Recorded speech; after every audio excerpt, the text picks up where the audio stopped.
Le quartier de l'assainissement secoué une fois de plus par des braquages en août dernier, de quoi générer un fort sentiment d'insécurité au sein de la population.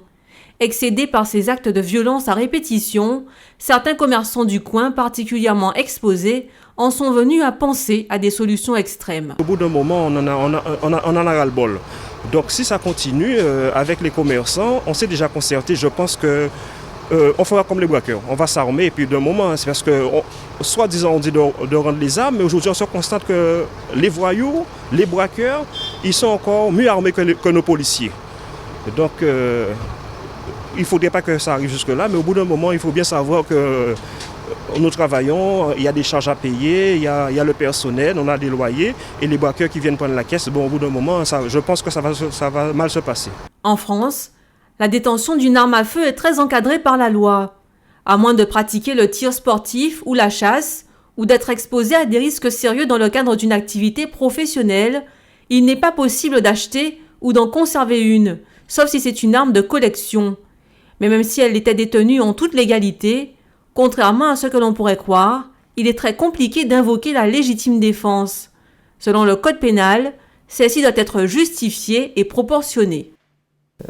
Généralement, lorsqu'on sort un fusil, on est rarement dans le cadre de la légitime défense. Il y a quand même une notion de temps lorsqu'on parle de légitime défense, c'est-à-dire qu'on se défend, on est agressé et puis on se défend immédiatement. Dire qu'on va, à partir du moment où, parce qu'on est agressé, on va aller chercher le fusil, on va tirer, l'autre n'est peut-être pas armé, on n'est plus dans la légitime défense.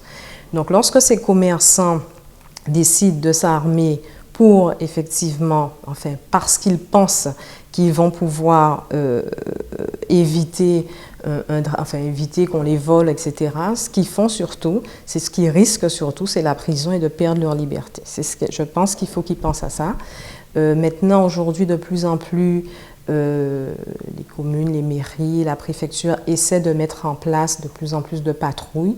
Je pense qu'il faut faire confiance, mais l'idée de s'armer, c'est une très, très mauvaise idée. À l'assainissement, on estime que les forces de l'ordre ne sont pas suffisamment présentes. Alors comment se préserver d'une éventuelle agression ? Prendre les armes pour se protéger semble une solution radicale qui n'est pas du goût de tous. Moi, je pense que prendre les armes, la violence, je pense qu'il y en a déjà assez.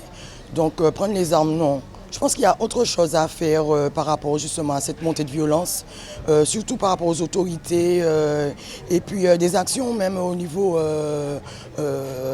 des commerçants eux-mêmes. Non, la violence, non. Non, pas d'armes, je pense qu'il y en a déjà assez. Non, pas de violence. Non, malheureusement, c'est pas une solution parce qu'une fois que tu as une arme avec toi, tôt ou tard, tu vas t'en servir, malheureusement. Justement, il ne faut pas qu'on arrive à ce stade-là. Il faut que l'État français réagisse dès maintenant pour que le Guadeloupéen, malheureusement, n'arrive pas à ce niveau-là. Voilà. Reste donc à espérer que l'appel de détresse des commerçants sera entendu par les autorités avant que le pire ne se produise.